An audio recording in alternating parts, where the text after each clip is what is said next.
I'm Robert Major.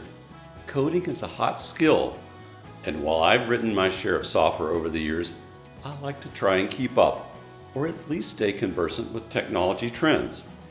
And there's no better way to learn and be conversational than to code your own software and see it work. Consequently, I took the plunge and coded a Python web app using the Flask framework and deployed it in Azure's cloud environment. The Python software language is popular, powerful, and emphasizes readability, a great choice for me. As I pondered my choice of an application, I wanted to develop a function that means something to me and connects with my lifestyle. My wife and I listen to a lot of National Public Radio, or NPR, and we do a lot of road trips in the US. So I settled on an NPR station finder app, an app where one can enter a city in a search field and have the website return an NPR radio station if that city has a station.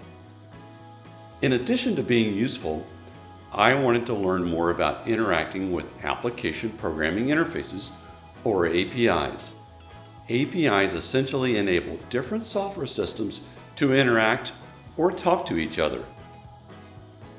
In my NPR station finder, the software interacts with three APIs.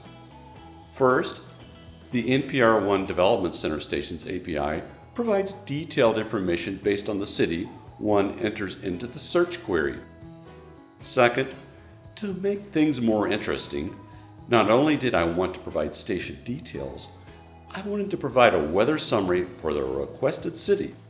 So I selected a weather service with an API, DarkSky by Apple.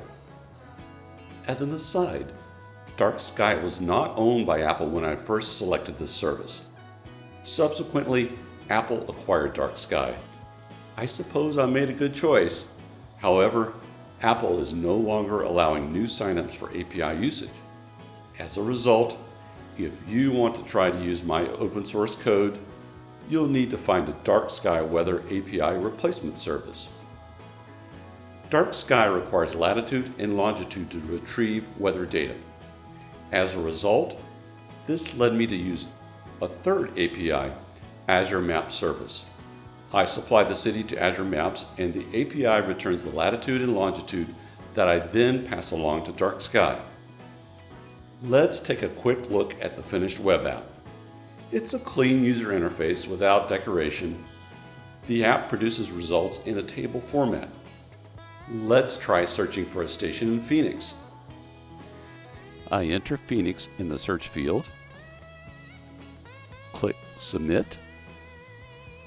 First, the app updates the weather summaries for the stations already in the list. Then let's check. Phoenix, success. Here is my GitHub link to the source code and URL for the working web app. Keep in mind, the NPR One API personal account limits the number of daily calls to 300. If you repeatedly try searches, you'll hit the daily limit for all of us.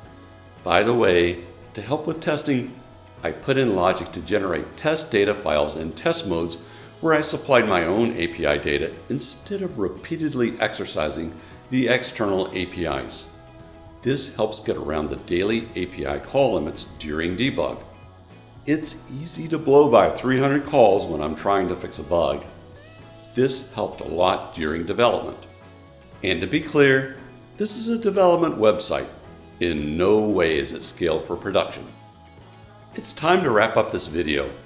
I learned a lot about Python, APIs, and cloud services. I'll close with a quote from Benjamin Franklin. Tell me, and I forget. Teach me, and I remember. Involve me, and I learn.